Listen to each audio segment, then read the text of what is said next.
5,5 tỷ cho một căn nhà cấp 4 cộng thêm 10 căn nhà trọ, mặt tiền đường xe tải 6 m, ngay cầu vượt đường Hoàng Phan Thái, giáp ranh giới với Bình Chánh, thành phố Hồ Chí Minh. Từ đây chúng ta di chuyển đi chợ Bình Chánh hay bệnh viện Nhi đồng chỉ khoảng 5 phút xe máy. Tổng diện tích là 784 m², có 240 m² đất thổ cư và 544 m² đất lúa.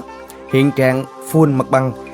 Căn nhà cấp 4 có 2 phòng ngủ, 10 căn nhà trọ đã cho thuê full phòng với giá 1,2 triệu trên tháng. Còn đất trống để trồng rau có thể tận dụng để xây thêm nhà trọ, tăng thêm thu nhập. Pháp lý sổ hồng riêng, giá bán tổng chỉ 5,5 tỷ đồng, có thương lượng.